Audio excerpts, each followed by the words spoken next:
बेअदबी मामलों ਨੂੰ ਲੈ ਕੇ ਸ੍ਰੀ ਅਕਾਲ ਤਖਤ ਸਾਹਿਬ 'ਚ ਅਹਿਮ बैठक खत्म। एसजीपीसी प्रधान बीबी जगीर कौर भी बैठक 'ਚ रहे मौजूद, नाल ही कई सिख जथेबंदियां भी पहुंचियां।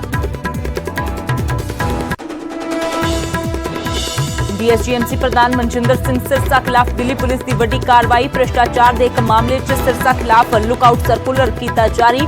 दिल्ली पुलिस की अपील से पटियाला हाउस कोर्ट ने जारी किया नोटिस। पंजाब कांग्रेस का प्रधान बनने तो बाद नवजोत सिंह सिद्धू के 4 वर्किंग प्रधानों नाल पहली मीटिंग, होर विंग अहुदेदार भी होणगे शामिल। पार्टी के ढांचे नूं मजबूत करने ते चर्चा। खेती कानूनों खिलाफ कांग्रेस का विरोध, राहुल गांधी ट्रैक्टर लैके पहुंचे पार्लीमेंट। पंजाब कांग्रेस के एमपीज भी रहे नाल मौजूद, तां पुलिस ने हिरासत विच लए कई कांग्रेसी आगू। अकाली दल वालों भी खेती कानूनों का विरोध जारी। सुखबीर बादल की अगवाई च कीता गया प्रदर्शन। सदन के बाहर बीजेपी मंत्रियों नूं दिखाए खेती कानूनों विरोधी बैनर। खेती कानूनों के खिलाफ जंतर मंतर ते अज महिलावां दी किसान संसद। जरूरी वस्तां सोध बिल ते हो रही है चर्चा। दिल्ली दीआं हदां ते किसानां दे अंदोलन नूं पूरे होए 8 महीने। कारगिल विजय दिवस के 22 साल होए पूरे। नैशनल वॉर मैमोरियल ते शहीदां नूं दित्ती गई श्रद्धांजलि। पीएम सने स्पीकर ते राहुल गांधी ने भी ट्वीट करके शहीदां दी कुर्बानी नूं कीता याद। ते मौसम का बदलिया मिजाज, पहाड़ों तो लैके मैदानी इलाकों तक पै रहा है मींह। पहाड़ों च छाई संघनी धुंध, तां मैदानी इलाकों च मिली गर्मी तो राहत।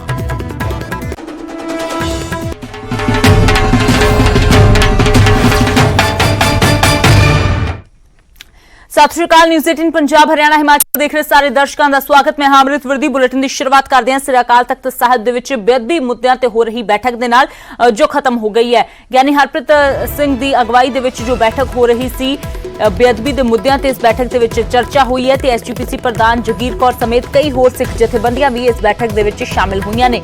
मीटिंग तो बाद श्री अकाल तख्त साहिब के जथेदार लाइव होए ने ते उन्होंने गलबात की है। दरअसल क्योंकि पिछले दिनी जथेदार दे वल्लों सरकार ते सवाल चुके गए सी ते डेरा मुखी राम रहीम नूं बचाउण दे इल्जाम लगाए गए सी। तां थोड़ी देर दे विच प्रेस कॉन्फ्रेंस भी उन्होंने वल्लों कीती जावेगी ते इस मीटिंग दे विच की कुछ गलबात हुई है, की कुछ चर्चा हुई है, उस दे बारे भी जानकारी सांझी की जावेगी। क्योंकि श्री अकाल तख्त साहिब के जथेदार दे वल्लों सरकार ते सवाल खड़े किए गए सी। कहा गया सी कि सरकार राम रहीम नूं बचाउण दीआं कोशिशां कर रही है। उन्होंने यह भी कहा सी कि चुनावी माहौल हुण बन गया है तो चोणां सिर ते ने। अजिहे दे विच राम रहीम दीआं जो बीमारी दीआं खबरां सामने आ रही ने, उस ते भी उन्होंने जो तंज कसिया सी ते कहा सी कि राम रहीम नूं बचाउण दीआं कोशिशां सरकार कर रही है, पर सिख कौम कदे भी अजिहा बर्दाश्त नहीं करेगी। तो फिलहाल अज बेअदबी के मुद्दों ते जो बैठक हुई है उस दे विच एसजीपीसी प्रधान जगीर कौर भी शामिल रहे ने। ते मीटिंग तो बाद हुण श्री अकाल तख्त साहिब के जथेदार थोड़ी देर दे विच गलबात भी करनगे कि इस बैठक दे विच की कुछ गलबात उन्हां दे वल्लों कीती गई है। तो बैठक दे विच क्योंकि कई सिख जथेबंदियां नूं भी सद्दिया गया सी, उन्हां दे नाल भी चर्चा की गई है। अजे तक बेअदबी का इंसाफ अधूरा है, इसलिए की एसजीपीसी दे वल्लों या की श्री अकाल तख्त साहिब के जथेदार दे वल्लों कोई अगे कोई फैसला लिया गया है, कोई रणनीति बनाई गई है, या फिर की कुछ इस बैठक दे विच चर्चा हुई है, ये थोड़ी देर दे विच जो उन्हां दे वल्लों जानकारी सांझी की जाएगी। क्योंकि जिथे बैठक की गई थी उत्थे मीडिया नूं जाण दी इजाजत पहलां तां नहीं दी गई, पर यह जरूर कहा गया सी कि बैठक खत्म होने तो बाद वो बाहर आके प्रेस कॉन्फ्रेंस करनगे, गलबात करनगे। तां श्री अकाल तख्त साहिब दे विच अज वड्डी बैठक हुई है। अहम बैठक बेअदबी मामलों नूं लैके श्री अकाल तख्त साहिब के जथेदार ज्ञानी हरप्रीत सिंह दे वल्लों यह बैठक बुलाई गई सी ते हुण इस बैठक तो बाद क्योंकि बैठक खत्म हो गई है, थोड़ी देर दे विच ज्ञानी हरप्रीत सिंह जो है वो मीडिया के मुखातिब होणगे, गलबात करनगे कि कुछ उन्हां दे वल्लों क्या चाहता है, इस ते नज़र बनी हुई है।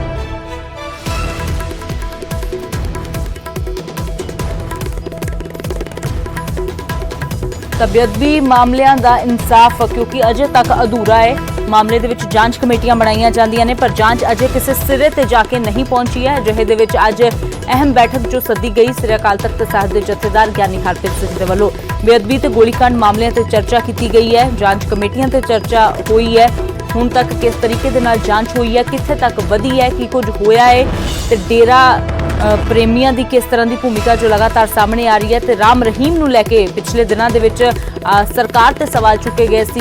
ज्ञानी हरप्रीत सिंह दे वल्लों कहा गया सी कि सरकार राम रहीम नूं बचाउण दीआं कोशिशां कर रही है, क्योंकि दस दईए कि लगातार पिछली बार जो राम रहीम दे जेल दे विचों बीमार होण दीयां खबरां सामने आईयां सी, उसनूं हस्पताल भी भर्ती करवाया गया सी। तां इस ते नाराज़गी जथेदार ने जाहिर कीती सी कि अजिहा लग रहा है कि चोणां दे माहौल नूं देखदियां होइयां राम रहीम नूं बाहर लिआउण दीयां कोशिशां जिहने ਉਹ ਕੀਤੀਆਂ ਜਾ ਰਹੀਆਂ ਨੇ, पर सिख कौम अजिहा नहीं होण देवेगी ते ना ही ये सब कुछ बर्दाश्त किया जाएगा। ਤਾਂ ਫਿਲਹਾਲ ਇਸ ਸਭ ਦੇ ਮੁਤਲਕ ਅੱਜ ਜੋ ਬੈਠਕ ਰੱਖੀ ਗਈ ਸੀ ਸ੍ਰੀ ਅਕਾਲ ਤਖਤ ਸਾਹਿਬ ਦੇ ਜਥੇਦਾਰ ਦੀ ਅਗਵਾਈ ਦੇ ਵਿੱਚ ਉਹ ਬੈਠਕ ਖਤਮ ਹੋ ਗਈ ਹੈ। ਬੈਠਕ ਦੇ ਵਿੱਚ ਕਈ ਸਿੱਖ ਜਥੇਬੰਦੀਆਂ ਦੇ ਨੁਮਾਇੰਦੇ ਪਹੁੰਚੇ ਹੋਏ ਸੀ। ਐਸਜੀਪੀਸੀ ਪ੍ਰਧਾਨ ਜਗੀਰ ਕੌਰ ਵੀ ਇਸ ਬੈਠਕ ਦੇ ਵਿੱਚ ਸ਼ਾਮਲ ਸੀ ਤੇ ਕਰੀਬ 11 ਵਜੇ ਬੈਠਕ ਸ਼ੁਰੂ ਹੋਈ ਸੀ ਤੇ ਲਗਭਗ 3.5 ਘੰਟੇ ਬੈਠਕ ਚੱਲੀ ਹੈ ਤੇ 3.5 ਘੰਟਿਆਂ ਦੀ ਇਹ ਬੈਠਕ ਹੁਣ ਖਤਮ ਹੋਈ ਹੈ ਤੇ ਹੁਣ थोड़ी देर ਦੇ ਵਿੱਚ ਸ੍ਰੀ ਅਕਾਲ ਤਖਤ ਸਾਹਿਬ ਦੇ ਜਥੇਦਾਰ ਵੀ ਸਾਹਮਣੇ ਆਉਣਗੇ, ਗੱਲਬਾਤ ਕਰਨਗੇ ਕੀ ਕੁਝ ਉਹਨਾਂ ਦੇ ਵੱਲੋਂ ਕਿਹਾ ਜਾਂਦਾ ਹੈ। ਇਹ ਫਿਲਹਾਲ ਦੇਖਣਾ ਕਾਫੀ ਅਹਿਮ ਹੈ। ਤਾਂ ਬੇਅਦਬੀ ਤੇ ਗੋਲੀकांड ਮਾਮਲਿਆਂ ਨੂੰ ਲੈ ਕੇ ਅੱਜ ਦੀ ਜੋ ਇਹ ਬੈਠਕ ਸੱਦੀ ਗਈ ਸੀ,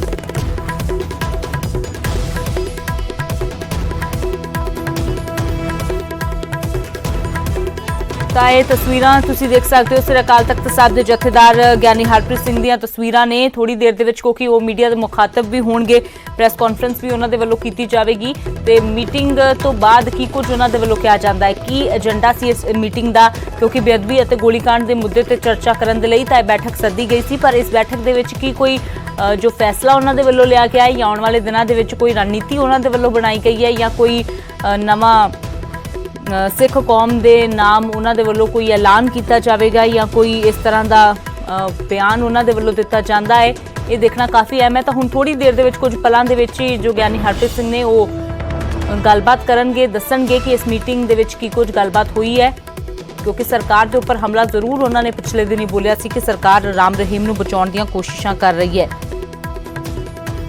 ਤਾਂ ਹੁਣ ਤੋਂ ਕੁਝ ਹੀ ਪਲਾਂ ਦੇ ਵਿੱਚ ਜੋ ਹੈ ਉਹ ਗਿਆਨੀ ਹਰਪ੍ਰੀਤ ਸਿੰਘ ਦੀ ਇਹ ਜੋ ਪ੍ਰੈਸ ਕਾਨਫਰੰਸ ਹੈ ਸ਼ੁਰੂ ਹੋਵੇਗੀ ਤੇ ਉਸ ਤੋਂ ਬਾਅਦ ਕੀ ਕੁਝ ਉਹਨਾਂ ਦੇ ਵੱਲੋਂ ਕਿਹਾ ਜਾਂਦਾ ਹੈ ਇਸ ਤੇ ਨਜ਼ਰ ਟਿਕੀ ਹੋਈ ਹੈ, ਕਿਉਂਕਿ ਬੇਅਦਬੀ ਅਤੇ ਗੋਲੀकांड ਦੇ ਮੁੱਦੇ ਤੇ ਹੀ ਅੱਜ ਬੈਠਕ ਖਾਸ ਤੌਰ ਤੇ ਬੁਲਾਈ ਗਈ ਸੀ। ਐਸਜੀਪੀਸੀ ਪ੍ਰਧਾਨ ਜਗੀਰ ਕੌਰ ਵੀ ਇਸ ਬੈਠਕ ਦੇ ਵਿੱਚ ਸ਼ਾਮਲ ਸੀ ਤੇ ਨਾਲ ਹੀ ਕਈ ਜਥੇਬੰਦੀਆਂ, ਸਿੱਖ ਜਥੇਬੰਦੀਆਂ ਨੂੰ ਵੀ ਸੱਦਾ ਦਿੱਤਾ ਗਿਆ ਸੀ ਇਸ ਬੈਠਕ ਦੇ ਵਿੱਚ ਆਉਣ ਦੇ ਲਈ ਤੇ ਜਥੇਬੰਦੀਆਂ ਪਹੁੰਚੀਆਂ ਵੀ ਸੀ। 11 ਵਜੇ ਦੇ ਕਰੀਬ ਬੈਠਕ ਸ਼ੁਰੂ ਹੋਈ ਹੈ ਤੇ ਕਰੀਬ 3.5 ਪੌਣੇ 4 ਘੰਟੇ ਬੈਠਕ ਚੱਲੀ ਹੈ ਤੇ ਇਸ ਲੰਬੀ ਚੌੜੀ ਬੈਠਕ ਦਾ ਕੀ ਨਿਚੋੜ ਨਿਕਲਿਆ ਹੈ, ਕੀ ਇਸ ਬੈਠਕ ਦਾ ਏਜੰਡਾ ਸੀ, ਕਿਹੜੀ ਚਰਚਾ ਇਸ ਦੇ ਵਿੱਚ ਕੀਤੀ ਗਈ ਹੈ, ਇਸ ਦਾ ਸਾਰਾ ਜੋ ਜਵਾਬ ਹੈ ਉਹ ਗਿਆਨੀ ਹਰਪ੍ਰੀਤ ਸਿੰਘ ਹੁਣ ਕੁਝ ਹੀ ਦੇਰ ਦੇ ਵਿੱਚ ਦੇਣਗੇ।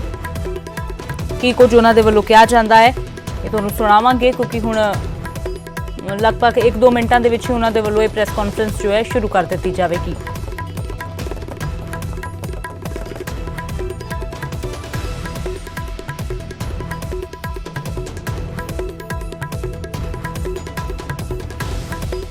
ਤਾਂ ਗਿਆਨੀ ਹਰਪ੍ਰੀਤ ਸਿੰਘ ਮੀਟਿੰਗ ਕਿਉਂਕਿ ਇਹਨਾਂ ਦੀ ਅਗਵਾਈ ਦੇ ਵਿੱਚ ਹੀ ਹੋਈ ਸੀ, ਸ੍ਰੀ ਅਕਾਲ ਤਖਤ ਸਾਹਿਬ ਦੇ ਜਥੇਦਾਰ ਨੇ ਗਿਆਨੀ ਹਰਪ੍ਰੀਤ ਸਿੰਘ, ਇਹਨਾਂ ਦੀ ਅਗਵਾਈ ਦੇ ਵਿੱਚ ਹੀ ਬੈਠਕ ਹੋਈ ਹੈ ਸ੍ਰੀ ਅਕਾਲ ਤਖਤ ਸਾਹਿਬ ਤੇ ਉਸ ਬੈਠਕ ਤੋਂ ਬਾਅਦ ਹੁਣ ਮੀਡੀਆ ਨੂੰ ਜਾਣਕਾਰੀ ਦੇਣ ਜਾ ਰਹੇ ਨੇ ਕਿ ਬੈਠਕ ਦੇ ਵਿੱਚ ਕੀ ਕੁਝ ਚਰਚਾ ਹੋਈ ਹੈ, ਕੀ ਕੁਝ ਗੱਲਬਾਤ ਕੀਤੀ ਗਈ ਹੈ। ਤਾਂ ਕੁਝ ਹੀ ਪਲਾਂ ਦੇ ਵਿੱਚ ਜੋ ਇਹਨਾਂ ਦੇ ਵੱਲੋਂ ਗੱਲਬਾਤ ਸ਼ੁਰੂ ਕਰ ਦਿੱਤੀ ਜਾਵੇਗੀ। ਉਹ ਪਾਸ ਕੀਤਾ ਹੈਗਾ ਪਿਛਲੇ ਕਾਫੀ ਅਰਸੇ ਤੋਂ ਧਰਮ ਅਤੇ ਸਮਾਜ ਵਿਰੋਧੀ ਅੰਸਰਾਂ ਵੱਲੋਂ ਸ੍ਰੀ ਗੁਰੂ ਗ੍ਰੰਥ ਸਾਹਿਬ ਸੱਚੇ ਪਾਤਸ਼ਾਹ ਜੀ ਦੇ ਮਾਨ ਸਤਿਕਾਰ ਨੂੰ ਠੇਸ ਪਹੁੰਚਾਉਣ ਵਾਲੀਆਂ ਕਾਰਵਾਈਆਂ ਜਿਹੜੀਆਂ ਉਹ ਕੀਤੀਆਂ ਜਾ ਰਹੀਆਂ ਨੇ ਔਰ ਗੁਰੂ ਨਾਨਕ ਨਾਮ ਲੈਵਾ ਸਿੱਖਾਂ ਤੇ ਇਨਸਾਨੀਅਤ ਦੇ ਹਰੇਕ ਹਮਾਇਤੀ ਦੇ ਹਿਰਦਿਆਂ ਨੂੰ ਇਹਨਾਂ ਕਾਰਵਾਈਆਂ ਨੇ ਬੁਲੰਦ ਰਿਹਾ ਹੈ। ਬਹੁਤ ਵੱਡਾ ਇਹਨਾਂ ਕੁਕਰਮੀਆਂ ਨੇ ਇੱਕ ਕਿਸਮ ਦਾ ਕੁਕਰਮ ਕੀਤਾ, ਅਪਰਾਧ ਕੀਤਾ ਹੈ। ਸਰਕਾਰ ਅਤੇ ਕਈ ਵੱਖ-ਵੱਖ ਸੰਸਥਾਵਾਂ ਵੱਲੋਂ ਇਹਨਾਂ ਘਟਨਾਵਾਂ ਦੀ ਪੜਤਾਲ ਵੀ ਕੀਤੀ ਗਈ ਹੈ। ਅਖਬਾਰਾਂ ਵਿੱਚ ਅਪਰਾਧੀਆਂ ਵੱਲੋਂ ਬਿਆਨ ਦੇ ਕੇ ਇਸ ਮਹਾਨ ਗ੍ਰੰਥ ਦੀ ਬੇਅਦਬੀ ਦੀ ਘਟਨਾ ਦੀ ਜ਼ਿੰਮੇਵਾਰੀ ਲੈਣ ਦੇ ਬਿਆਨ ਵੀ ਜਿਹੜੇ ਉਹ ਸਾਡੇ ਸਾਹਮਣੇ ਆਏ ਆ। ਪਰ ਅਫਸੋਸ ਹੈ ਕਿ ਦੁਨੀਆ ਵਿੱਚ ਸ਼ਾਂਤੀ ਵਰਤਾਉਣ ਦੇ ਸਮਰੱਥ ਗੁਰੂ ਸਰੂਪ ਦੇ ਘੋਰ ਇਸ ਤਰ੍ਹਾਂ ਦੇ ਮਾਨ ਸਨਮਾਨ ਨੂੰ ਸੱਟ ਲਾਉਣ ਵਾਲੀਆਂ ਜਿਹੜੀਆਂ ਕਾਰਵਾਈਆਂ ਇਹ ਕਿਸੇ ਕੀਮਤ ਦੇ ਉੱਤੇ ਬਰਦਾਸ਼ਤ ਨਹੀਂ ਕੀਤੀਆਂ ਜਾਣਗੀਆਂ। ਔਰ ਅਸੀਂ ਅੱਜ ਦਾ ਜਿਹੜਾ ਇਹ ਇਕੱਠ ਹੈ ਸ੍ਰੀ ਅਕਾਲ ਤਖਤ ਸਾਹਿਬ ਸ੍ਰੀ ਅੰਮ੍ਰਿਤਸਰ ਵਿਖੇ ਸਮੁੱਚੇ ਸਿੱਖ ਪੰਥ ਨੂੰ ਅਪੀਲ ਕਰਦਾ ਹੈ ਕਿ ਇਹਨਾਂ ਘੋਰ ਅਪਰਾਧ ਦੇ ਦੋਸ਼ੀਆਂ ਨੂੰ ਪਛਾਣ ਕੇ ਜਲਦ ਤੋਂ ਜਲਦ ਸਖਤ ਸਜ਼ਾਵਾਂ ਦੇਣ ਲਈ ਇੱਕ ਸਾਂਝੀ ਲਾਮਬੰਦੀ ਜਿਹੜੀ ਹੈ ਉਹ ਕੀਤੀ ਜਾਏ। ਪੰਥਕ ਸੰਪਰਦਾਵਾਂ, ਜਥੇਬੰਦੀਆਂ ਤੇ ਵਿਦਵਾਨਾਂ ਦੇ ਇਕੱਠ ਵਿੱਚ ਇਹ ਵੀ ਅਪੀਲ ਕੀਤੀ ਜਾਂਦੀ ਹੈ ਕਿ ਸ੍ਰੀ ਗੁਰੂ ਗ੍ਰੰਥ ਸਾਹਿਬ ਜੀ ਸਿੱਖਾਂ ਦੇ ਜੀਵਨ ਪ੍ਰਾਣ ਹਨ ਅਤੇ ਉਹਨਾਂ ਦੇ ਜੀਵਨ ਦੇ ਹਰ ਖੇਤਰ ਵਿੱਚ ਅਗਵਾਈ ਕਰਦੇ ਹਨ। ਇਸ ਜਾਗਤ ਜੋਤ ਸਰੂਪ ਧੰਨ ਧੰਨ ਸਾਹਿਬ ਸ੍ਰੀ ਗੁਰੂ ਗ੍ਰੰਥ ਸਾਹਿਬ ਸੱਚੇ ਪਾਤਸ਼ਾਹ ਦੇ ਮਾਨ ਸਨਮਾਨ ਨੂੰ ਠੇਸ ਪਹੁੰਚਾਉਣ ਵਾਲੇ ਮਾਮਲਿਆਂ ਤੇ ਕੋਈ ਵੀ ਕਿਸੇ ਕਿਸਮ ਦੀ ਸਿਆਸਤ ਜਿਹੜੀ ਹੈ ਉਹ ਨਾ ਕੀਤੀ ਜਾਵੇ। ਤੇ ਅਸੀਂ ਇਹਨਾਂ ਦੇ ਦੋਸ਼ੀਆਂ ਨੂੰ ਸਜ਼ਾਵਾਂ ਦਿਵਾਉਣ ਲਈ ਜਿਹੜਾ ਇਕਮੁੱਠ ਤੇ ਲਾਮਬੰਦੀ ਦਾ ਸੱਦਾ ਜਿਹੜਾ ਸ੍ਰੀ ਅਕਾਲ ਤਖਤ ਸਾਹਿਬ ਦੇ ਉੱਤੇ ਅੱਜ ਦੇ ਇਕੱਠ ਨੇ ਜਿਹੜਾ ਉਹ ਦਿੱਤਾ ਹੈ। ਦੂਸਰਾ, ਭਵਿੱਖ ਦੇ ਵਿੱਚ ਸਾਰੀਆਂ ਸੰਪਰਦਾਵਾਂ ਸਾਰੇ ਵਿਦਵਾਨਾਂ ਨੇ ਇੱਕਮਤ ਹੋ ਕੇ ਇਹ ਜਿਹੜੀ ਹੈ ਸ੍ਰੀ ਅਕਾਲ ਤਖਤ ਸਾਹਿਬ ਨੂੰ ਅਪੀਲ ਕੀਤੀ ਹੈ ਕਿ ਅਸੀਂ ਸਾਰੇ ਸ੍ਰੀ ਅਕਾਲ ਤਖਤ ਸਾਹਿਬ ਦੀ ਸਰਪ੍ਰਸਤੀ ਦੇ ਵਿੱਚ ਪਿੰਡਾਂ ਕਸਬਿਆਂ ਦੇ ਵਿੱਚ ਜਾ ਕੇ ਪ੍ਰਚਾਰ ਤੇ ਪ੍ਰਸਾਰ ਜਿਹੜਾ ਹੈ ਉਹ ਜ਼ਰੂਰ ਕਰਾਂਗੇ। ਸ੍ਰੀ ਗੁਰੂ ਗ੍ਰੰਥ ਸਾਹਿਬ ਜੀ ਦਾ ਅਦਬ ਸਤਿਕਾਰ ਜੇ ਕਿਤੇ ਜਿੱਥੇ ਕਿਤੇ ਕੋਈ ਕਮੀ ਦਿਸਦੀ ਹੈ ਤੇ ਸਾਡੇ ਪ੍ਰਚਾਰਕ ਸਾਡੇ ਮਹਾਪੁਰਸ਼ ਜਿਹੜੇ ਪ੍ਰਚਾਰ ਦੇ ਖੇਤਰ ਦੇ ਵਿੱਚ ਵਿਚਰਦੇ ਨੇ ਉਹ ਸੰਗਤਾਂ ਨੂੰ ਗੁਰਦੁਆਰਾ ਕਮੇਟੀਆਂ ਨੂੰ ਪਿਆਰ ਤੇ ਸਤਿਕਾਰ ਦੇ ਨਾਲ ਮਾਨ ਸਨਮਾਨ ਗੁਰੂ ਗ੍ਰੰਥ ਸਾਹਿਬ ਜੀ ਦਾ ਬਹਾਲ ਕਰਨ ਬਾਰੇ ਜਿਹੜਾ ਜ਼ਰੂਰ ਸਮਝਾਉਣ ਲਈ ਆਪਣੇ ਜਿਹੜੇ ਸਮਾਗਮ ਕਰਨਗੇ। ਇਹ ਅੱਜ ਦੀ ਇਕੱਤਰਤਾ ਦਾ ਮੁੱਖ ਵਿਸ਼ਾ ਸੀ। ਇਹਦੇ ਨਾਲ ਸਿੱਖ ਧਰਮ ਦੇ ਪ੍ਰਚਾਰ ਪ੍ਰਸਾਰ ਦੇ ਨਾਲ ਜਿਹੜੀਆਂ ਧਰਮ ਪਰਿਵਰਤਨ ਦੀਆਂ ਗਤੀਵਿਧੀਆਂ ਪੰਜਾਬ ਦੇ ਵਿੱਚ ਹੋ ਰਹੀਆਂ ਨੇ ਉਹਨਾਂ ਨੂੰ ਵੀ ਜਿਹੜਾ ਹੈ ਉਹ ਠੱਲ ਪਏਗੀ। ਇਹ ਅੱਜ ਦੀ ਮੀਟਿੰਗ ਦਾ ਏਜੰਡਾ ਸੀ। ਸੰਤ ਮਹਾਂਪੁਰਸ਼ ਜਿਹੜੇ ਨੇ ਆਪਣੇ ਆਪਣੇ ਡੇਰਿਆਂ 'ਚ ਬੈਠੇ ਰਹਿੰਦੇ ਨੇ, ਪਹਿਲੇ ਮਹਾਂਪੁਰਸ਼ਾਂ ਦੀ ਤੁਸੀਂ ਐਗਜ਼ਾਮਪਲ ਦਿੱਤੀ ਸੀ ਘਰ ਘਰ ਜਾ ਕੇ ਪ੍ਰਚਾਰ ਕਰਦੇ ਹੋ, ਵੇਲੇ ਉਹਨਾਂ ਨੂੰ ਉਦੇਸ਼ ਦਿੱਤਾ ਜਾਏਗਾ। ਬਿਲਕੁਲ, ਅਸੀਂ ਸਾਰੇ ਇਕੱਠੇ ਹੀ ਆ ਤੇ ਸਾਰਿਆਂ ਨੂੰ ਅਸੀਂ ਜਿਹੜਾ ਹੈ ਉਹ ਕਹਾਂਗੇ ਕਿ ਆਪਣੇ ਆਪਣੇ ਇਲਾਕਿਆਂ ਦੇ ਵਿੱਚ ਜਾ ਕੇ ਪਿੰਡਾਂ ਦੇ ਵਿੱਚ ਜਾ ਕੇ ਜਿੱਥੇ ਸਿੱਖ ਧਰਮ ਦੇ ਪ੍ਰਚਾਰ ਪ੍ਰਸਾਰ ਦੀ ਲੋੜ ਹੈ ਉੱਥੇ ਗੁਰੂ ਗ੍ਰੰਥ ਸਾਹਿਬ ਸੱਚੇ ਪਾਤਸ਼ਾਹ ਦੀ ਬਾਣੀ ਦੀ ਮਹਿਮਾ ਸਿਧਾਂਤਾਂ ਤੇ ਪਰੰਪਰਾਵਾਂ ਦਾ ਪ੍ਰਚਾਰ ਜਿਹੜਾ ਹੈ ਇਹ ਸੰਤ ਮਹਾਂਪੁਰਖ ਜ਼ਰੂਰ ਕਰਨ। ਗੁਰਦੁਆਰਾ ਕਮੇਟੀਆਂ ਨੂੰ ਕੀ ਹਦਾਇਤ ਦਿੱਤੀ ਜਾਏਗੀ? ਗੁਰਦੁਆਰਾ ਕਮੇਟੀਆਂ ਨੂੰ ਅਸੀਂ ਇਹੋ ਹਦਾਇਤ ਕਰਨਾ ਚਾਹੁੰਦੇ ਹਾਂ ਜਿਹੜੇ ਗੁਰਦੁਆਰਿਆਂ ਦੇ ਪ੍ਰਬੰਧਕ ਨੇ ਪਹਿਲਾਂ ਤਾਂ ਉਹ ਆਪ ਸਾਬਤ ਸੂਰਤ ਅੰਮ੍ਰਿਤਧਾਰੀ ਹੋਣ ਤੇ ਫਿਰ ਜਿਹੜਾ ਹੈ ਗੁਰੂ ਗ੍ਰੰਥ ਸਾਹਿਬ ਸੱਚੇ ਪਾਤਸ਼ਾਹ ਦੇ ਮਾਨ ਸਤਿਕਾਰ ਨੂੰ ਕਾਇਮ ਰੱਖਦੇ ਆ ਅਜਿਹੀ ਜਿਹੜੀ ਹੈ ਵਿਵਸਥਾ ਕਰਨ ਕਿ ਕੋਈ ਵੀ ਜਿਹੜਾ ਹੈ ਸ਼ਰਾਰਤੀ ਅੰਸਰ ਗੁਰੂ ਗ੍ਰੰਥ ਸਾਹਿਬ ਜੀ ਦੇ ਮਾਨ ਸਨਮਾਨ ਨੂੰ ਢਾਹ ਨਾ ਲਾ ਸਕੇ। ਸਾਡੇ ਬਹੁਤ ਸਾਰੀਆਂ ਬੇਦਬੀਆਂ ਹੋਈਆਂ ਵੱਖ-ਵੱਖ ਸਮੇਂ 'ਚ, ਪਰ ਅੱਜ ਤੱਕ ਕਾਨੂੰਨੀ ਦਾਇਰੇ ਦੇ ਵਿੱਚ ਰਹਿੰਦੇ ਕਿਸੇ ਨੂੰ ਸਜ਼ਾ ਨਹੀਂ ਮਿਲੀ। ਇਹੋ ਜਿਹੇ ਰਾਜਨੀਤੀ ਵੀ ਸਾਨੂੰ ਕਾਨੂੰਨ ਤੋਂ ਉਮੀਦ ਵੀ ਕੋਈ ਨਹੀਂ ਹੈ ਜੀ। ਫਿਰ ਕੀ ਫੈਸਲਾ ਹੋਊਗਾ ਅਕਾਲ ਤਖਤ ਸਾਹਿਬ? ਅਸੀਂ ਸ੍ਰੀ ਅਕਾਲ ਤਖਤ ਸਾਹਿਬ ਜੀ ਦੀ ਸਰਪ੍ਰਸਤੀ ਦੇ ਵਿੱਚ ਸਾਰੀਆਂ ਜਥੇਬੰਦੀਆਂ ਵਿਦਵਾਨਾਂ ਦੇ ਨਾਲ ਸਾਂਝੀ ਲਾਮਬੰਦੀ ਕਰਾਂਗੇ, ਜਿਹਦੇ ਨਾਲ ਅਸੀਂ ਦੋਸ਼ੀਆਂ ਨੂੰ ਜਿਹੜਾ ਹੈ ਉਹ ਸਖਤ ਸਜ਼ਾਵਾਂ ਦਿਵਾਉਣ ਦਾ ਵੀ ਜਿਹੜੀ ਵਿਵਸਥਾ ਕਰਾਂਗੇ ਤੇ ਬੇਅਦਬੀ ਦੀਆਂ ਘਟਨਾਵਾਂ ਨੂੰ ਜਿਹੜੀਆਂ ਮਾਨ ਸਨਮਾਨ ਨੂੰ ਢਾਹ ਲਾਉਣ ਵਾਲੀਆਂ ਜਿਹੜੀਆਂ ਘਟਨਾਵਾਂ ਇਹਨੂੰ ਰੋਕਣ ਦੇ ਲਈ ਉਪਰਾਲੇ ਵੀ ਕਰਾਂਗੇ। ਮੰਗੇ ਵੀ ਉੱਠੀ ਹੈ ਕਿ ਦੋਸ਼ੀ ਜਿਹੜੇ ਨੇ ਸ੍ਰੀ ਅਕਾਲ ਤਖਤ ਸਾਹਿਬ ਤੇ ਲਿਆਂਦੇ ਜਾਣ, ਉਹਨਾਂ ਦਾ ਫੈਸਲਾ ਸ੍ਰੀ ਅਕਾਲ ਤਖਤ ਸਾਹਿਬ ਤੇ ਕੀਤਾ ਇਹਦੇ ਤੇ ਵੀ ਸਾਰਿਆਂ ਦੀ ਰਾਏ ਨਾਲ ਵਿਚਾਰ ਕਰਾਂਗੇ। ਸਿੰਘ ਸਾਹਿਬ ਜੀ, ਕਿ ਇਨਸਾਨ ਦਾ ਕਤਲ ਹੁੰਦਾ ਤੇ ਉਹ ਜਿਹੜਾ ਕਾਤਲ ਹੈ ਉਹਨੂੰ ਉਮਰ ਕੈਦ ਜਾਂ ਉਹਨੂੰ ਫਾਂਸੀ ਦੀ ਸਜ਼ਾ ਹੁੰਦੀ ਹੈ ਕਿ ਇਹੋ ਜਿਹੀ ਸਜ਼ਾ ਸਰਕਾਰ ਨੂੰ ਦੇ ਦਿੱਤੀ ਜਾਏਗੀ ਜੇ ਅਸੀਂ ਜਾਗਰ ਜੋਤ ਮੰਨਨੇ ਗੁਰੂ ਗ੍ਰੰਥ ਸਾਹਿਬ ਨੂੰ? ਬਿਲਕੁਲ, ਸੁਪਰੀਮ ਕੋਰਟ ਵੀ ਕਹਿ ਚੁੱਕੀ ਹੈ ਕਿ ਇਹ ਲਿਵਿੰਗ ਗੁਰੂ ਹੈ, ਸ੍ਰੀ ਗੁਰੂ ਗ੍ਰੰਥ ਸਾਹਿਬ ਸਾਡੇ ਜਾਗਰ ਜੋਤ ਨੇ। ਇਸ ਕਰਕੇ ਸਰਕਾਰ ਦਾ ਆਪੇ ਫਰਜ਼ ਬਣਦਾ ਹੈਗਾ ਅਸੀਂ ਕਿ ਇਹੋ ਜਿਹੇ ਜਿੱਥੇ ਕਿਤੇ ਘਟਨਾ ਕਰਨ ਵਾਲੇ ਜਿਹੜੇ ਆ ਘਟੀਆ ਕਿਸਮ ਦੇ ਲੋਕ ਸਾਹਮਣੇ ਆਉਂਦੇ ਆ ਫੜੇ ਜਾਂਦੇ ਆ ਤੇ ਉਹਨਾਂ ਨੂੰ ਜਿਹੜਾ ਸਜ਼ਾ ਦੇ ਅੰਜਾਮ ਤੱਕ ਪਹੁੰਚਾਵੇ। ਸਰਕਾਰ ਦਾ ਇੱਕ ਨੁਮਾਇੰਦਾ ਖੱਟੜਾ ਸਾਹਿਬ ਤੁਹਾਡੇ ਵਿੱਚ ਸੀ, ਕੀ ਲੱਗਦਾ ਕਿ ਉਹ ਕਾਰਵਾਈ ਨਹੀਂ? ਨਹੀਂ, ਇਹ ਸਰਕਾਰ ਦਾ ਨੁਮਾਇੰਦਾ ਨਹੀਂ ਸੀ, ਸਰਕਾਰ ਨੇ ਸਿੱਟ ਬਣਾਈ ਸੀ। ਇਹ ਪੁਲਿਸ ਅਫਸਰ ਸੀ, ਸਿੱਟ ਦਾ ਇਹ ਮੁਖੀ ਸੀ, ਹੁਣ ਰਿਟਾਇਰ ਹੋ ਚੁੱਕਿਆ। ਅਸੀਂ ਇਹਨੂੰ ਅੱਜ ਇਸ ਕਰਕੇ ਲੈ ਕੇ ਆਂਦਾ ਸਾਹਮਣੇ ਤਾਂ ਕਿ ਸਾਨੂੰ ਦੱਸੇ ਕਿ ਇਹ ਜਿਹੜੇ ਕੇਸ ਹੋਏ ਸੀ ਬਰਗਾੜੀ ਦੇ ਵਿੱਚ ਜਾਂ ਬੁਰਜ ਜਵਾਹਰ ਸਿੰਘ ਵਾਲਾ ਵਿਖੇ ਜਾਂ ਗੁਰੂਸਰ ਦੇ ਵਿੱਚ ਜਾਂ ਮੱਲ ਵਾਲੇ ਦੇ ਵਿੱਚ ਇਹਨਾਂ ਕੇਸਾਂ ਦੀ ਅਸਲੀਅਤ ਕੀ ਹੈ ਤੇ ਅਸੀਂ ਅਸਲੀਅਤ ਸੁਣਨ ਵਾਸਤੇ ਅੱਜ ਇਹਨਾਂ ਨੂੰ ਬੁਲਾਇਆ ਸੀ।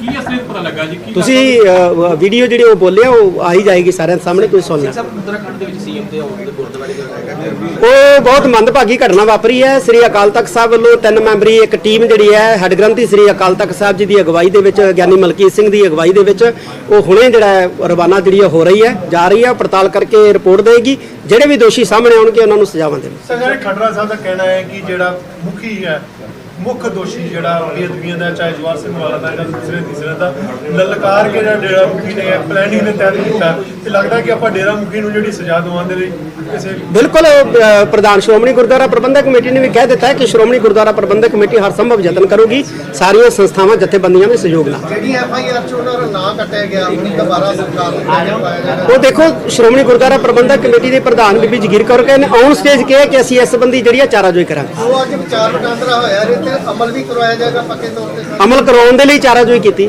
ਸਿੰਘ ਸਾਹਿਬ, ਕੋਈ ਕਮੇਟੀ ਵੀ ਬਣਾਈ ਜਾ ਰਹੀ ਹੈ ਅੱਜ ਦੀ ਜਿਹੜੀ ਮੀਟਿੰਗ? ਅਸੀਂ ਇੱਕ 5 ਮੈਂਬਰੀ ਕਮੇਟੀ ਬਣਾਵਾਂਗੇ ਜਿਹੜੀ ਸਿੱਖ ਚਿੰਤਕਾਂ ਦੇ ਨਾਲ, ਸਿੱਖ ਸੰਪਰਦਾਵਾਂ ਦੇ ਮੁਖੀਆਂ ਨਾਲ, ਸਾਡੇ ਜਿਹੜੇ ਕਾਲਜ ਨੇ, ਵਿਦਿਆਲੇ ਨੇ, ਉਹਨਾਂ ਦੇ ਪ੍ਰਿੰਸੀਪਲਾਂ ਨਾਲ, ਜਿਹੜੇ ਵਿਦਿਆਰਥੀ ਨੇ ਸਾਡੇ ਕਥਾ ਕਰਦੇ ਨੇ, ਪ੍ਰਚਾਰ ਕਰਦੇ ਨੇ, ਜਿਹੜੇ ਵੀ ਸਾਡੇ ਪ੍ਰਚਾਰ ਦੇ ਫੀਲਡ ਦੇ ਵਿੱਚ ਵਿਚਰਦੇ ਨੇ, ਚਾਹੇ ਉਹ ਲਿਖਤੀ ਪ੍ਰਚਾਰ ਕਰਦੇ ਨੇ, ਬੋਲ ਕੇ ਪ੍ਰਚਾਰ ਕਰਦੇ ਨੇ, ਕੀਰਤਨ ਰਾਹੀਂ ਪ੍ਰਚਾਰ ਕਰਦੇ ਨੇ, ਕਥਾ ਰਾਹੀਂ ਪ੍ਰਚਾਰ ਕਰਦੇ ਨੇ, ਉਹਨਾਂ ਸਾਰਿਆਂ ਦੇ ਸੁਝਾਅ ਜਿਹੜੇ ਆ ਕਮੇਟੀ ਜਾ ਕੇ ਉਹਨਾਂ ਤੋਂ ਲਏਗੀ। ਵਿੱਚ ਵੀ ਇਹੋ ਜਿਹੀਆਂ ਮੀਟਿੰਗਾਂ ਹੋਣਗੀਆਂ ਜੀ? ਬਿਲਕੁਲ ਜਿਹੜੀਆਂ ਸਫਲ ਦਾ- ਹੋਣਗੀਆਂ ਜੀ, ਬਿਲਕੁਲ ਹੋਣਗੀਆਂ। ਨਹੀਂ ਜਿਹੜੀ ਕਮੇਟੀ ਸਾਰੇ ਵਿਚਾਰ ਚਰਚਾ ਕਰਨ ਤੋਂ ਬਾਅਦ ਰਿਪੋਰਟ ਦੇਗੀ, ਉਸ ਤੋਂ ਬਾਅਦ ਇਹ ਕਿਉਂ ਨਹੀਂ ਬਣਾਈ ਜਾ ਰਹੀ? ਅਸੀਂ ਸੁਝਾਅ ਲਵਾਂਗੇ ਤੇ ਇਹਨਾਂ ਦਾ ਹੱਲ ਵੀ ਪੁੱਛਾਂਗੇ ਕਿ ਇਹਨਾਂ ਘਟਨਾਵਾਂ ਨੂੰ ਰੋਕਣ ਦਾ ਹੱਲ ਕੀ ਹੈ, ਫਿਰ ਉਹਦੇ ਤੇ ਅਮਲਦਾਰੀ ਕਰਾਂਗੇ। ਜਿਹੜੀ ਪੰਜਾਬ ਸਰਕਾਰ ਵੱਲੋਂ ਜਾਂਚ ਪਹਿਲਾਂ ਖੰਡੜਾ ਸਾਹਿਬ ਨੇ ਕੀਤੀ ਹੈ, ਜਿਹੜੀ ਹੁਣ ਹੋ ਰਹੀ ਸਿੰਘ ਸਾਹਿਬ, ਇਸ ਤੋਂ ਤੁਹਾਨੂੰ ਕੋਈ ਇਤਰਾਜ਼ ਨਹੀਂ ਜਾਂ ਇਹ ਤੋਂ ਸੈਟੀਸਫਾਈ ਹੋ ਤੁਸੀਂ? ਨਹੀਂ, ਸੈਟੀਸਫਾਈ ਤਾਂ ਜਿੰਨਾ ਚਿਰ ਦੋਸ਼ੀਆਂ ਨੂੰ ਸੂਲੀ ਤੇ ਨਹੀਂ ਟੰਗਿਆ ਜਾਂਦਾ ਅਸੀਂ ਸੈਟੀਸਫਾਈ ਹੋ ਹੀ ਨਹੀਂ ਸਕਦੇ। ਕਿਉਂਕਿ ਸਿਆਸੀ ਪਾਰਟੀਆਂ ਦੇ ਲਈ ਕੁਝ ਦੋਸ਼ੀ ਵੀ ਅਲੱਗ-ਅਲੱਗ ਨੇ, ਦੋਸ਼ੀਆਂ ਦੀ ਤੇ ਤੁਸੀਂ ਦੋਸ਼ੀ ਕਿੰਨਾਂ ਨੂੰ? ਜੋ ਇਹ ਖੱਟੜਾ ਸਾਹਿਬ ਬੋਲੇ ਨੇ ਉਹ ਵੀਡੀਓ ਜਿਹੜੀ ਅਸੀਂ ਉਹਨੇ ਰਿਲੀਜ਼ ਕਰ ਦਾਂਗੇ, ਤੁਸੀਂ ਸੁਣ ਲਿਓ ਸਾਰੇ ਕੀ ਘਟਨਾਕ੍ਰਮ ਹੋਇਆ, ਕਿਸ ਤਰ੍ਹਾਂ ਕੇਸ ਚੱਲੇ ਆ, ਉਹ ਸਾਰਾ ਸਾਹਮਣੇ ਆ ਜਾਏਗਾ। ਠੀਕ ਹੈ, ਉਹ ਪਾਕਿਸਤਾਨ ਦੇ ਇਮਰਾਨ ਖਾਨ ਦੇ ਨਾਲ ਉਹਨਾਂ ਦੀ ਨਿੱਜੀ ਦੋਸਤੀ ਹੈ, ਉਹਨਾਂ ਨੇ ਵਧਾਈ ਦੇ ਦਿੱਤੀ, ਇਹਦੇ 'ਚ ਕੀ ਹਰਜ ਵਾਲੀ ਗੱਲ? ਸ਼੍ਰੀ ਹਰਿਮੰਦਰ ਸਾਹਿਬ ਆਏ ਸੀ, ਜਿਹਦੇ ਪ੍ਰਚਾਰ ਬੜੀ ਸੀ, ਕਾਫੀ ਹੱਲ ਆਇਆ ਸੀ, ਪਰੇਸ਼ਾਨੀ ਸ਼ਰਧਾਲੂ ਲੋਕਾਂ ਨੂੰ। ਦੇਖੋ, ਮੈਂ ਮੀਡੀਆ ਨੂੰ ਵੀ ਇਹ ਅਪੀਲ ਕਰਨੀ ਚਾਹਾਂਗਾ ਕਿ ਕੋਈ ਵੀ VIP ਆਉਂਦਾ ਹੈ, ਸ਼੍ਰੋਮਣੀ ਗੁਰਦੁਆਰਾ ਪ੍ਰਬੰਧਕ ਕਮੇਟੀ ਨੇ ਨਿਯਮ ਵੀ ਬਣਾਇਆ ਕਿ ਪ੍ਰਕਰਮਾਂ ਦੇ ਵਿੱਚ ਉਹਦੀ ਜਿਹੜੀ ਇੰਟਰਵਿਊ ਜਾਂ ਬਾਈਟ ਜਿਹੜੀ ਆ ਉਹ ਨਾ ਹੀ ਲਈ ਜਾਵੇ। ਤੇ ਮੇਰੇ ਖਿਆਲ ਅੰਮ੍ਰਿਤਸਰ ਦੀ ਪ੍ਰੈਸ ਜਿਹੜੀ ਆ ਉਹ ਅਮਲਦਾਰੀ ਕਰਦੀ ਹੈ। ਉਸ ਦਿਨ ਕੋਈ ਜ਼ਰੂਰ ਬਾਹਰ ਦਾ ਪੱਤਰਕਾਰ ਹੋਏਗਾ ਜਿਹਨੇ ਇਸ ਨਿਯਮ ਦੀ ਅਣਦੇਖੀ ਕੀਤੀ ਹੈ ਤੇ ਜਿਹਦਾ ਸੰਗਤਾਂ ਨੇ ਬੁਰਾ ਮਨਾਇਆ। ਤੇ ਅਸੀਂ ਪ੍ਰੈਸ ਨੂੰ ਇਹ ਜ਼ਰੂਰ ਕਹਾਂਗੇ ਕਿ ਜੋ ਸ਼੍ਰੋਮਣੀ ਗੁਰਦੁਆਰਾ ਪ੍ਰਬੰਧਕ ਕਮੇਟੀ ਨੇ ਨਿਯਮ ਬਣਾਇਆ ਕਿ ਪ੍ਰਕਰਮਾਂ ਦੇ ਵਿੱਚ ਕਿਸੇ VIP ਦੀ ਇੰਟਰਵਿਊ ਜਾਂ ਬਾਈਟ ਜਿਹੜੀ ਹੈ ਨਾ ਕੀਤੀ ਜਾਵੇ, ਇਹਦੇ ਤੇ ਪ੍ਰੈਸ ਜ਼ਰੂਰ ਅਮਲਦਾਰੀ ਕਰੇ। ਸਿੰਘ ਸਾਹਿਬ ਗਿਆਨੀ ਗੁਰਮੁਖ ਸਿੰਘ ਜੀ ਨੂੰ ਅੱਜ ਦੀ ਬੈਠਕ 'ਚ ਬੁਲਾਇਆ ਗਿਆ ਸੀ, ਕਿਉਂਕਿ ਉਹ ਵੀ ਬਹੁਤ ਸਾਰੇ ਖੁਲਾਸੇ ਬੇਅਦਬੀ ਨੂੰ ਲੈ ਕੇ ਕਰ ਚੁੱਕੇ ਨੇ। ਇਹ ਸਾਨੂੰ ਨਹੀਂ ਇਹਦੇ ਬਾਰੇ ਪਤਾ। ਅਸੀਂ ਚਿੱਠੀਆਂ ਸੰਪਰਦਾਵਾਂ ਦੇ ਮੁਖੀਆਂ ਨੂੰ ਕੱਢੀਆਂ ਸੀ, ਬਾਕੀ ਆਏ ਨੇ ਸਾਰੇ। ਸਾਰੀਆਂ ਪੰਥਕ ਅੱਜ ਸ਼ਾਮਿਲ ਹੋਈਆਂ ਨੇ। ਜਿੰਨਿਆਂ ਨੂੰ ਅਸੀਂ ਸੱਦਿਆ ਸੀਗਾ ਉਹ ਤਕਰੀਬਨ ਆਈ ਗਏ। ਭਵਿੱਖ ਦੇ ਵਿੱਚ ਹੋਰਾਂ ਨੂੰ ਵੀ ਸੱਦਾਂਗੇ।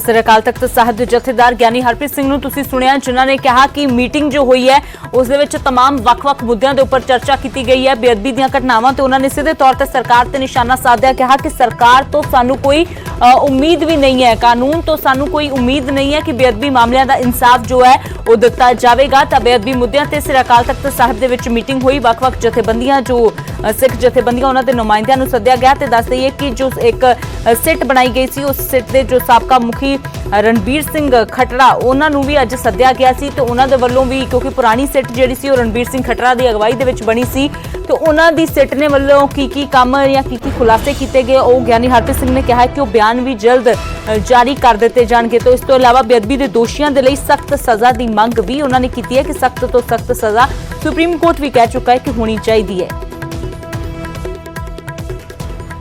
ਫਿਲਹਾਲ ਇੱਕ ਛੋਟੇ ਜਿਹੇ ਬ੍ਰੇਕ ਦੇ ਲਈ ਰੁਕਦੇ ਹਾਂ।